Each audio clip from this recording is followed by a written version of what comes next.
Salut à toi, salut à ICF Lausanne. Est-ce que vous m'entendez? On est tout bon. Trop bien. Vous allez bien? Vous avez un peu transpiré dans la louange là?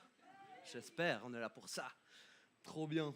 Et salut à toi qui nous suis en ligne. J'espère aussi que tu es bien dans ton salon avec un petit ventilo pour te rafraîchir. Mais surtout, on va se rafraîchir avec un petit vent divin, quelque chose que Dieu a pour nous. Aujourd'hui, dans notre avant-dernier dimanche de la série Révélation sur le thème de l'Apocalypse. Et je ne sais pas si toi, dans ta vie, tu as déjà eu un moment de fierté comme ça, qui, droit dans la foulée, a été suivi d'une chute. C'est un peu un schéma classique comme ça. Ces moments où on n'avait pas tout à fait la bonne disposition intérieure. Moi, j'étais autour de la Matu, donc ça remonte à longtemps. Je raconte des vieilles histoires pour ça, parce que c'est moins embarrassant. Et j'étais avec des potes aux eaux vives à Genève le soir, il faisait un peu sombre comme ça. Et puis il y a un vieux gars qui était complètement pété, ivre. Et puis il a réussi à s'embrouiller avec une dizaine de racailles comme ça du coin. Puis ça partait en bagarre, un peu comme ça. Puis je regardais la situation, mais je me suis dit, mais en fait, il va se faire détruire, ce gars. Donc, mu d'un élan de compassion, mais aussi d'héroïsme, voilà. Je me suis dit, non, il faut que j'intervienne. Et donc, je dis, attendez, les gars, j'y vais. Et là, j'embarque mon pas de course pas pour aller me battre, mais pour me rapprocher de la scène et puis essayer en grand pacificateur que je suis, ramener la paix que personne d'autre n'a réussi à amener. Et je démarre mon pas de course et là, je m'étale sur le visage, face contre terre, comme ça, contre le bitume. Et je relève la tête comme ça. Et là, je vois un tout petit chien blanc d'un côté, les maîtres de l'autre, et une fine laisse noire entre les deux, qui bien sûr était invisible au milieu de la nuit, comme ça. Et voilà, peut-être mes intentions étaient bonnes, mais c'était dans tous les cas pas très très intelligent. Dans ces cas-là, c'est mieux d'appeler le 117. Puis j'ai pété un peu plus haut que mes fesses. À l'escrime, puisque j'ai fait beaucoup de compétitions d'escrime, c'était aussi une situation quand même assez classique que j'ai vécue, des fois dans les deux sens, d'arriver avec un adversaire qui était finalement quand même moins bon que nous, techniquement, etc. Puis de venir avec un peu trop de confiance, quoi, genre... c'est bon, je sais que je suis meilleur, etc. Et étonnamment, on ressort avec une défaite qui aurait peut-être pas dû avoir lieu, mais parce que finalement, il y avait un manque d'humilité, en fait, dans l'approche. Et puis, j'ai aussi vécu l'inverse, une fois, un grand champion qui était tellement meilleur que moi, qui a fait exactement ça, et moi, j'étais au taquet, et j'ai réussi à arracher une victoire, voilà. C'est intéressant, c'est un petit schéma fierté-chute, et la Bible, elle en parle très clairement. On voit ça dans le livre des Proverbes. Alors je vous propose de démarrer avec Proverbe 16, verset 18, qui nous dit ceci. L'arrogance précède la ruine et l'orgueil précède la chute. Ouh. Alors, j'ai pris avec moi, en bon américain que je suis, mon image du jour, c'est le gant de baseball, tu vois. Parce que l'humilité et la fierté, c'est deux attitudes, deux états d'esprit complètement opposés. Et avec l'humilité, le gant est ouvert dans ce sens et on peut réceptionner cette balle, etc. Mais dès qu'on est dans l'état de fierté, voilà, la fierté précède la chute. Est-ce que tu me passerais la balle,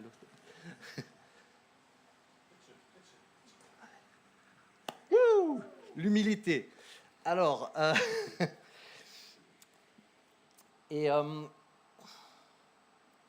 il y a des fois des niveaux de fierté, d'orgueil, de rébellion contre Dieu, on pourrait dire aussi, qui vont très loin. Et c'est un petit peu de ça qu'on va parler aujourd'hui avec notre livre de l'Apocalypse, où on voit le déroulement des choses à venir par des images symboliques qui, pour nous, sont encore très mystérieuses. Finalement, pour les lecteurs, les auditeurs de l'époque, c'était des choses beaucoup plus évidentes à comprendre pour eux. Et donc, après les 7 coupes dont nous a parlé Av dimanche dernier, on va voir la suite de ce que Jean découvre dans sa révélation.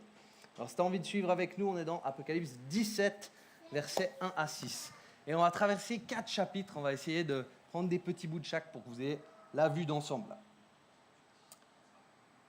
Puis, un des 7 anges qui tenaient les 7 couples vint me parler et dit : « Viens, je te montrerai le jugement de la grande prostituée qui est assise sur les grandes eaux.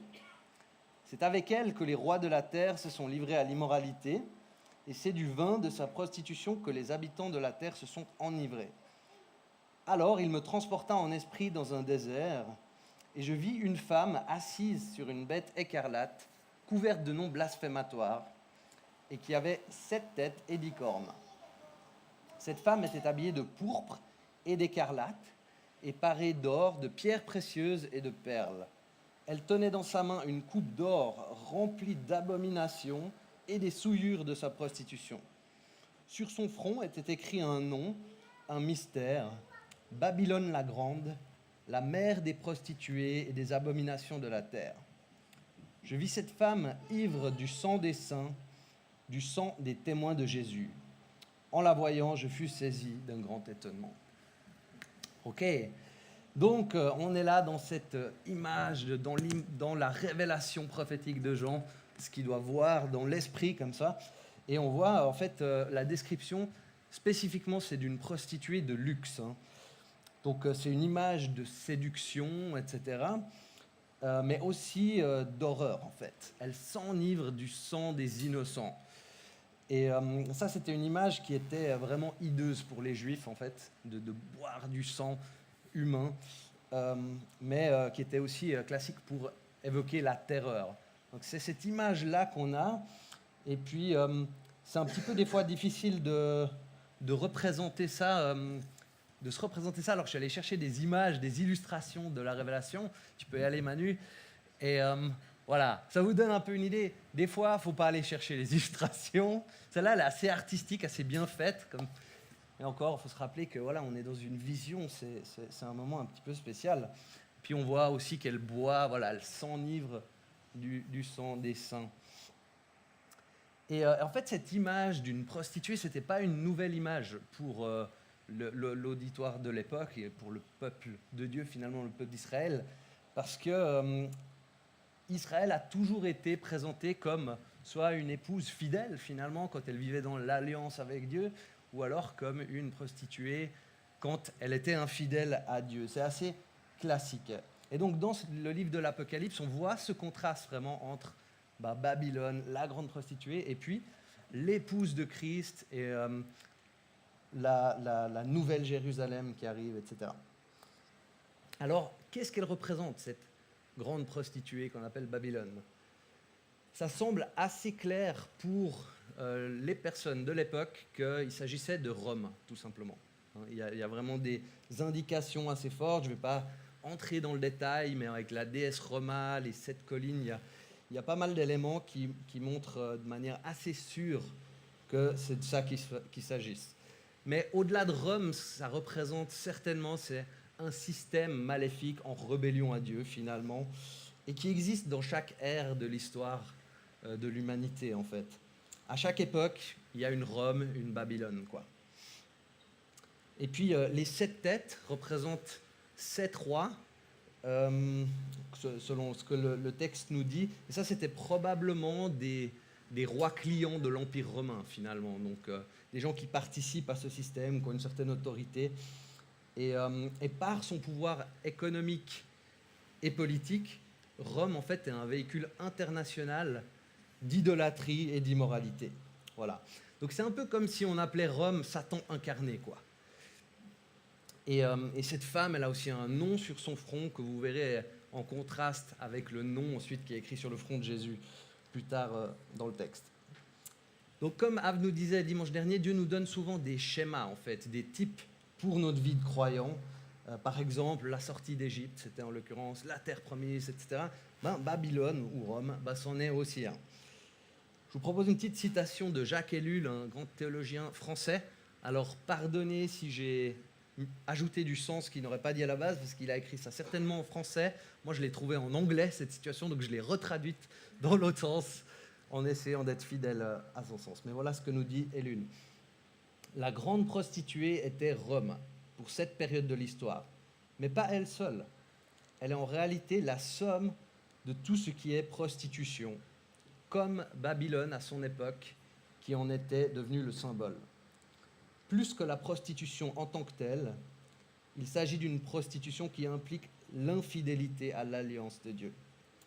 Voilà, donc on a un double sens finalement, certainement l'immoralité sexuelle qui est décriée dans ces passages, mais finalement l'infidélité à Dieu de manière beaucoup plus globale en termes de l'alliance. Et donc Babylone, ça représente le monde en rébellion à Dieu sous sa forme la plus tyrannique. Petite note en passant, attention, ce n'est pas une image sexiste, parce que comme je le disais avant, elle est utilisée dans les deux sens, et puis finalement l'épouse fidèle de Christ, elle englobe tous les croyants, donc hommes et femmes, qui sont représentés par cette image-là. Mais certains ont parfois décrié ça. Et puis on voit ensuite dans la suite qu'elle va s'attaquer à l'agneau, et puis l'agneau et ses fidèles, donc Jésus et ceux qui le suivent, vont vaincre cette grande prostituée. Je vous propose le verset 14 qui dit « Ils combattront contre l'agneau, et l'agneau les vaincra parce qu'il est le Seigneur des seigneurs et le roi des rois. Ceux qui ont été appelés, choisis et fidèles et sont avec lui les vaincront aussi. » Donc on comprend que Jésus aura le dernier mot face à ces puissances orgueilleuses qui s'élèvent, et puis ceux qui sont avec lui aussi. Et donc on va lire un petit peu plus en détail dans le prochain chapitre comment elle tombe, cette Babylone, qu'est-ce qui va se passer. Alors on est au chapitre 18, versets 1 à 8. Il dit « Après cela, je vis un autre ange descendre du ciel. Il avait un grand pouvoir et la terre fut illuminée de sa gloire. Il cria d'une voix forte, « Elle est tombée, Babylone la grande. Elle est devenue une habitation de démons, un repère pour tout esprit impur, un repère pour tout oiseau impur et détestable. En effet, toutes les nations ont bu du vin de la fureur de sa prostitution. Les rois de la terre se sont livrés avec elle à l'immoralité, et les marchands de la terre se sont enrichis grâce à la démesure de son luxe. Puis j'entendis une autre voix venant du ciel qui dit « Sortez du milieu d'elle, mon peuple, afin de ne pas vous associer à ses péchés et de ne pas être victime de ses fléaux. En effet, ses péchés se sont accumulés jusqu'au ciel, et Dieu s'est souvenu de ses crimes. Payez-la comme elle a payé, et donnez-lui le double salaire de ses actes. Dans la coupe où elle a versé, versez-lui le double. Donnez-lui autant de tourments et de deuil qu'elle a fait la fière et s'est plongée dans le luxe. Parce qu'elle dit dans son cœur, je siège en reine, je ne suis pas veuve et jamais je ne verrai le deuil. À cause de cela, en un seul jour, les fléaux qui lui sont réservés s'abattront sur elle. La mort, le deuil, la famine, et elle sera réduite en cendres. En effet, il est puissant, le Seigneur Dieu qui l'a jugé. » Waouh! Et donc on voit bien dans ce passage cette fierté finalement de Babylone qui précède sa chute. Et l'histoire atteste bien de cette prophétie de Jean, puisque finalement l'Empire romain est bien tombé, il n'existe plus aujourd'hui, mais les chrétiens que l'Empire a essayé d'exterminer se sont répandus aux quatre coins de la terre et eux sont bien encore présents. Et puis il y a cet appel à dire « Sortez du milieu d'elle, mon peuple », afin de ne pas vous associer à ses péchés et de ne pas être victime de ses fléaux. Et donc si je reprends mon illustration du gant de baseball, et cette idée de rester dans l'état d'humilité, qui évite la chute, de ne pas se retrouver avec cette situation. Et pour tous ceux qui ont déjà fait du baseball dans votre vie, vous saurez qu'il y a un truc qui arrive de temps en temps, c'est la balle sur la tranche, là, juste là. Et c'est vraiment énervant quand ça arrive. Parce que la majeure partie du temps, avec la vélocité de la balle et tout, paf, on ne la rattrape pas en fait. Peut-être qu'on peut après, si elle rebondit, encore la récupérer si on a de la chance. Et j'ai envie de prendre cette image comme une invitation, comme ce texte nous le dit, de sortir de Babylone et de ne pas rester entre les deux. Des fois, on essaie d'avoir un pied à Babylone, un pied avec Jésus-Christ. Et le problème, c'est qu'on risque de se retrouver au même résultat que si le gant était à l'envers, en fait, dans cette situation. Et en même temps, quand on la chope bien au milieu, je ne sais pas si vous avez déjà testé, mais le feeling, c'est incroyable, quoi. C'est vraiment, on peut rattraper une balle qu'à main nue, on ne peut pas rattraper normalement, qui vient de super loin, avec tellement de vitesse, ça fait PA. Là, j'arrive pas parce que je suis trop proche. Mais c'est assez incroyable là. Et du coup, cette image, elle nous parle de l'enjeu du compromis avec les valeurs que la société véhicule aujourd'hui. Puisque comme Gab nous l'a bien dit, on est un peu à Babylone aujourd'hui. Et on est amené à construire, à vivre notre vie, mais pas à se compromettre avec elle. Ce qu'on regarde à l'écran nous affecte, quoi. Les statistiques montrent qu'une grande partie de crimes qui sont commis, c'est quand même des choses que finalement les gens ont vues dans un film, etc. Alors peut-être que c'est des gens qui sont déjà dans une certaine fragilité, mais quand on comprend qu'à 16 ans, l'enfant moyen américain, et encore c'est des vieilles statistiques je crois, aura vu 26 000 actes sexuels ouverts, jusqu'à 400 000 références sexuelles, 200 000 expressions de violence, dont 33 000 meurtres à la télévision et dans les films. Je pense qu'aujourd'hui, avec les réseaux sociaux, Internet, on multiplie encore. Ça fait quelque chose, tout ça. Ça nous impacte. Et donc, il y a cette question, à quoi on participe, en fait? Une petite situation, je suis allé cette semaine sur le site d'IKEA, comme ça, pour voir s'ils avaient un meuble, truc comme ça. Puis je me suis aperçu que le chariot pour l'achat en ligne, c'était le drapeau Pride. Et je me suis dit, ah punaise, ça fait penser à ces situations qui sont mentionnées dans l'Apocalypse où on ne peut pas acheter ni vendre sans adorer quelque chose en désaccord avec Dieu finalement, sans se compromettre à un certain niveau. Et c'est étrange quand on y pense parce que je ne comprends pas pourquoi Ikea, un fabricant de mobilier, il nous éduque sur notre éthique sexuelle, quoi. Je ne pense pas que c'est tellement leur domaine. Et à eux de mélanger des questions comme ça avec l'achat de meubles, quoi. Donc en fait, si je veux acheter en ligne, je dois célébrer un truc avec lequel je ne suis pas d'accord. C'est très étrange et on est vite confronté à des questions comme ça. Puis il y a cette question, jusqu'où on va, hein? Parce qu'on peut être tenté de toujours être dans le « ouais, mais moi je pense différemment, puis c'est pas grave, je fais extérieurement, puis intérieurement je vais autre chose. » Mais il y a un moment où on ne peut plus faire ça sans se compromettre. Alors jusqu'où on va? C'est une bonne question. En tout cas, aujourd'hui, il y a beaucoup de boycotts aux États-Unis qui ont lieu sur ce genre de mélange qui se font entre business et puis des idéologies qui sont mises en avant de manière très agressive. Et en fait, ça fonctionne. Donc, si jamais vous avez ça en tête, moi, je réfléchis un petit peu à comment je consomme et qui je soutiens financièrement vis-à-vis du véhicule, du message qu'ils véhiculent. Et l'histoire est remplie de situations comme ça où soit les gens sont restés en retrait, n'ont pas osé exprimer un désaccord sous peine de persécution, ou alors ils se sont levés. Et j'ai envie de vous parler aujourd'hui de l'histoire de Télémaque, un moine qui a vécu en 400 après Jésus-Christ.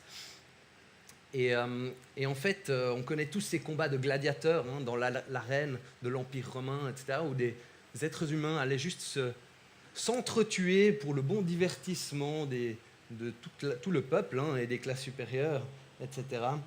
Et Télémaque a vu une fois les gens aller dans un combat de gladiateurs, rentrer dans l'arène, dans le Colisée, et il y est allé, il a dit c'est pas possible, ça va pas ce qui se passe ici. Ces gens vont s'entretuer juste comme ça pour le divertissement, et il est entré dans l'arène, il est allé carrément auprès des combattants, il a dit stop au nom de Jésus, stop au nom de Jésus. D'abord les gens pensaient que c'était un petit peu une blague, puis ensuite les gladiateurs qui étaient là se sont énervés, et l'un d'eux l'a transpercé de son épée. Et Télémaque est mort dans le Colisée en essayant de stopper, d'empêcher de gens de s'entretuer pour une raison de divertissement. Et puis, une des personnes qui était dans la foule a vu ça et a été dégoûtée en fait. Il s'est dit non, ça va pas ce truc. Et est parti, a quitté le stade. Et puis, ça a provoqué un élan en fait. Et beaucoup de gens l'ont suivi. Et en fait, c'est l'événement qui a marqué la fin des combats de gladiateurs. Voilà. Donc, une image de comment on peut soit assimiler Babylone, ou bien on peut se sacrifier sans se compromettre vis-à-vis d'elle et résister au mal qu'elle met en avant. Ça touche du coup à cette question aussi de quelle est mon idée des choses dans la vie en fait, finalement. Ma compréhension d'elle a vraiment besoin d'être renouvelée par le Saint-Esprit. Et moi, je m'en rends compte au quotidien. Il y a tellement de choses que je pense qui sont fausses souvent. où je ne vois pas de la bonne manière. Hein, et ça peut toucher à notre sexualité, comment on voit son époux, son épouse ou l'autre, avec quel regard on regarde. Ça peut toucher à nos finances, comment on gère nos thunes d'une manière qui rend honneur à Jésus et qui est fidèle à Dieu. Comment ça peut toucher à le fait d'avoir justement une attitude de fierté ou d'humilité, d'être enseignable. Ça peut toucher à nos relations, la question de pardonner, est-ce qu'on pardonne ou non. Finalement, on peut voir Babylone ou non dans tous les domaines de notre vie. Et c'est là où on est invité à sortir d'elle.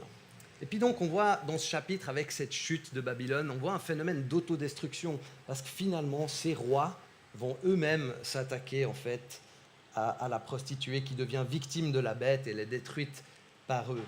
Et c'est important de se rappeler que le monde, Babylone, est motivé par des désirs personnels finalement. On n'a pas du gain et non pas le sacrifice personnel comme l'agneau ou Télémaque qui s'est jeté dans le Colisée. Et donc, on arrive au verset 20 de ce chapitre où on comprend qu'est-ce que signifie cette chute. Voilà ce qu'on lit. « Ciel, réjouis-toi à cause d'elle. Et vous, les saints, les apôtres et les prophètes, réjouissez-vous aussi, car Dieu vous a fait justice en la jugeant. » En fait, c'est un sujet de réjouissance, cette justice finale qui vient s'exprimer un jour. Là, on parle d'une fin totale de cet esprit de Babylone, si je peux dire. Et on voit dans ce passage, en fait, que ceux qui aiment le mal sont tristes, ou même tout simplement, pas juste ceux qui célèbrent le mal, mais ceux qui profitent du système de Babylone, en fait, du système romain, pour des questions économiques, pour des questions financières. Eux, ils sont tristes de l'avoir tombé finalement. Mais pour ceux qui suivent Dieu, qui veulent vivre avec lui dans cette vie de sainteté à laquelle on est appelé, bah pour eux, c'est un sujet de réjouissance finalement. Et donc, en tant que croyant, on se réjouit toujours de la destruction du mal, on ne le célèbre pas. Et on peut dire un Alléluia, comme on l'a chanté tout à l'heure. C'est d'ailleurs ce qui vient dans la suite de ce passage. Il y a des Alléluia qui sont proclamés. Et puis, au verset 2, on lit « Oui, ses jugements sont vrais et justes, car il a jugé la grande prostituée qui corrompait la terre par son immoralité. Et il a vengé ses serviteurs en lui redemandant leur sang qu'elle avait versé. » Je rappelle cette petite phrase en lien avec le sujet que j'abordais tout à l'heure. On dit « Pride comes before the fall ». C'est peut-être pas anodin. Son crime le plus grave, finalement, à Babylone, c'est le sang des prophètes et des saints, des martyrs. Et puis cette chute, elle ouvre une nouvelle période. D'un côté, le mal est détruit. D'un autre, on lit ceci au verset 7. « Réjouissons-nous, soyons dans la joie et rendons-lui gloire, car voici le moment des noces de l'agneau et son épouse s'est préparée. » Finalement, ce système maléfique destructeur est vaincu et ça laisse place à la rencontre des fidèles avec Dieu, avec leur Jésus-Christ et son Église. Et c'est des noces, donc c'est un mariage, c'est un moment de fête incroyable. Et puis on parlera plus de ça encore la semaine prochaine, puisque là, on est sur... Enfin, vous verrez, on va continuer. Et donc Jésus arrive en vainqueur, ce Jésus tout-puissant, comme on l'avait déjà vu dans le premier message, je crois, de la série. C'est dans le chapitre 19, versets 11 à 16 cette fois. Et ensuite, je vis le ciel ouvert, et voici qu'un cheval blanc apparut. Celui qui le montait s'appelle Fidèle et Véritable. Il juge et combat avec justice. Ses yeux étaient comme une flamme de feu. Tu peux même mettre l'image déjà, Manu, si tu veux. Il y avait de nombreuses couronnes sur sa tête. Il portait un nom écrit que personne d'autre que lui ne connaît. Il était habillé d'un vêtement trempé de sang. Son nom est la parole de Dieu.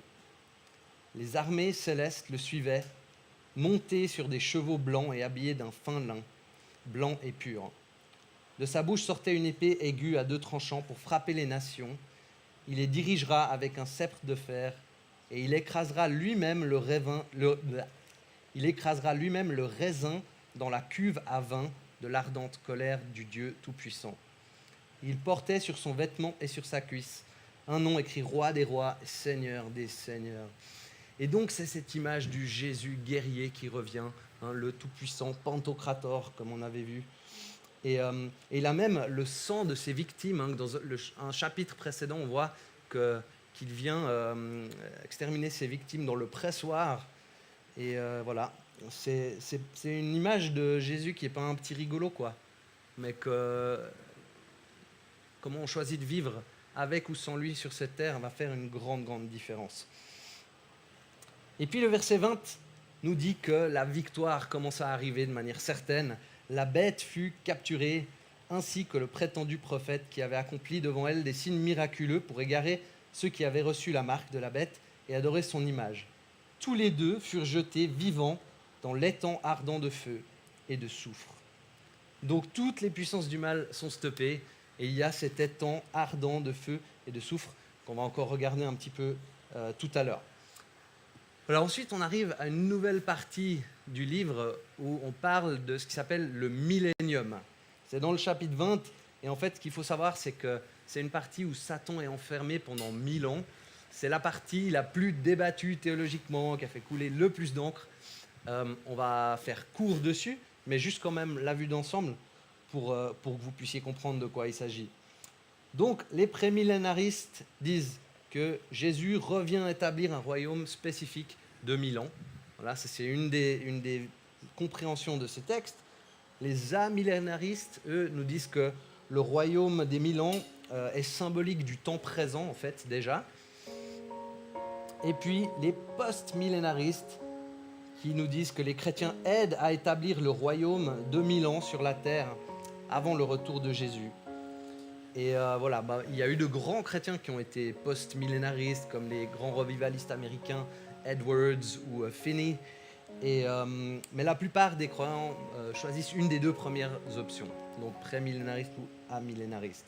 Il y a toute la question, et encore c'est une simplification qu'on fait là, il y a toute la question de la durée de ces 1000 ans, est-ce qu'elle est littérale, est-ce qu'elle est symbolique ou pas, etc. Voilà, on ne va pas plonger là-dedans. Mais c'est toujours cool de se rappeler que la chronologie dans l'Apocalypse, elle n'est vraiment pas linéaire, c'est pas quelque chose de lisse et facile à saisir comme ça. Ce serait plutôt en fait une image variée et tissée de périodes différentes qui se superposent et se croisent. Voilà. Et puis finalement, qu'est-ce qu'on peut comprendre du millénium ? Dans les grandes lignes, Dieu venge ses martyrs, il rétablit l'injustice. Et c'est un symbole d'espoir et de la victoire finale pour ceux qui ont été fidèles à Jésus. Il remporte cette victoire avec lui. Et là, on voit le verset 10. Le diable qui les égarait fut jeté dans l'étang de feu et de soufre, où sont la bête et le prétendu prophète. Et ils seront tourmentés jour et nuit au siècle des siècles. Donc, c'est vraiment la fin du mal. Et on voit en fait cet endroit qui est nommé l'étang de feu et de soufre. Nous, on connaît mieux sous le terme de l'enfer, finalement. Un lieu de tourment éternel, en fait. Et un jour, tout le mal qui existe dans ce monde sera complètement vaincu et destiné à ce lieu-là, en fait. Alors, dimanche prochain, on va parler du ciel, à l'inverse, la Nouvelle Jérusalem. Ça va être plus encourageant, mais c'est vraiment important aussi de comprendre que ce lieu, c'est un lieu réel qui existe. Et il y a des gens qui vont finir là-bas. Et on va voir le détail de comment ça se passe dans Apocalypse 20, versets 11 à 15. Je vis alors un grand trône blanc et celui qui était assis. La terre et le ciel s'enfuirent loin de lui, et l'on ne trouva plus de place pour eux. Je vis les morts, les grands et les petits devant le trône. Des livres furent ouverts. Un autre livre fut aussi ouvert, le livre de vie. Les morts furent jugés conformément à leurs œuvres, d'après ce qui était écrit dans ces livres. La mer rendit les morts qu'elle contenait. La mort et le séjour des morts rendirent aussi leurs morts. Et chacun fut jugé conformément à sa manière d'agir. Puis la mort et le séjour des morts furent jetés dans l'étang de feu. L'étang de feu, c'est la seconde mort. Tous ceux qui ne furent pas trouvés inscrits dans le livre de vie furent jetés dans les temps de feu. Et la connaissance d'un jugement final, ça devrait nous faire peur. Ça devrait nous mettre en mouvement dans un chemin de repentance, aujourd'hui, dans le présent. Parce qu'aujourd'hui, c'est le temps de choisir encore. Mais un jour, ce sera trop tard. Et l'évangile, c'est ça. C'est la bonne nouvelle, la nouvelle Jérusalem, pour ceux qui choisissent de se repentir de leur mal, d'accepter son pardon, de mettre leur foi en lui, leur confiance en lui pour l'éternité. Ou alors il y a les temps de feu, une souffrance éternelle. Et si on y réfléchit trop, on ne supporte plus cette idée. C'est tellement une idée terrifiante. Mais ça devrait nous amener à prendre la question de Dieu et de Jésus-Christ son Fils très très très au sérieux. L'orgueil précède la chute, mais la grâce de Dieu est pour les humbles. Et donc, un jour, il va y avoir une réception éternelle auprès de Dieu ou en dehors, dans ce lieu de tourment. Et je veux te proposer aujourd'hui, dans ce moment, dans ce face-to-face, de prendre un temps pour peut-être renouveler ou clarifier cette question, cette décision d'être avec Jésus-Christ pour l'éternité ou non. Et où est-ce qu'il y a peut-être des zones où il y a le danger d'être sur la tranche, dans le compromis.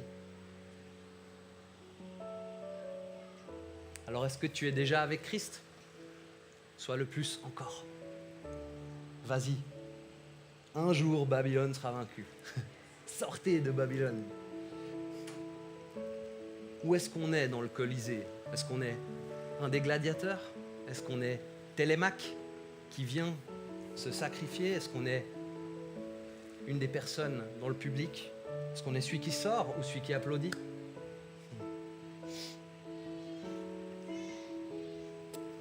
De toute façon, on va soit cautionner par défaut, soit résister à certaines choses.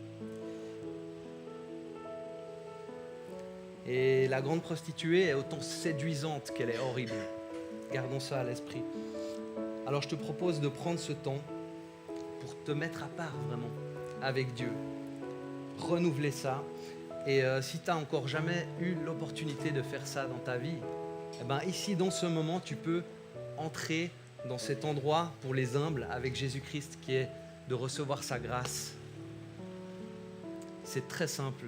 Tu n'as qu'à juste prier que tu mets ta foi en Jésus-Christ, recevoir son pardon. Alors, je vous invite à fermer les yeux et vivre ce moment avec lui, celui qui est Seigneur des Seigneurs. Et Seigneur, on sait que tu es un Dieu qui est bon, qui est juste, qui est plein d'amour, plein de grâce et de compassion. Mais tu es aussi trop juste pour laisser le mal impuni.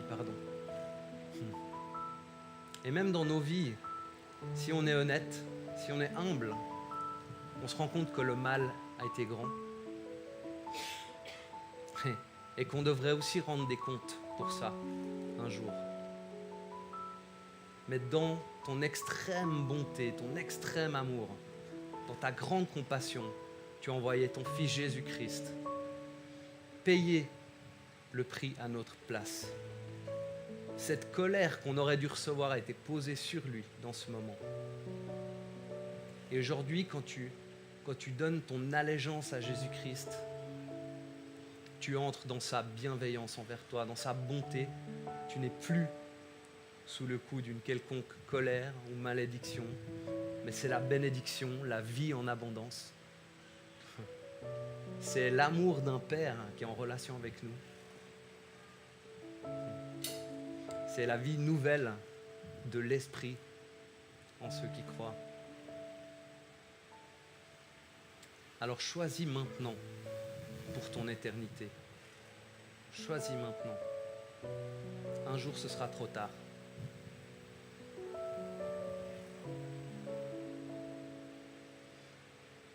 Et Seigneur, aide-nous à faire le bon choix avec toi pour l'éternité. En ton nom, je prie, Jésus. Amen.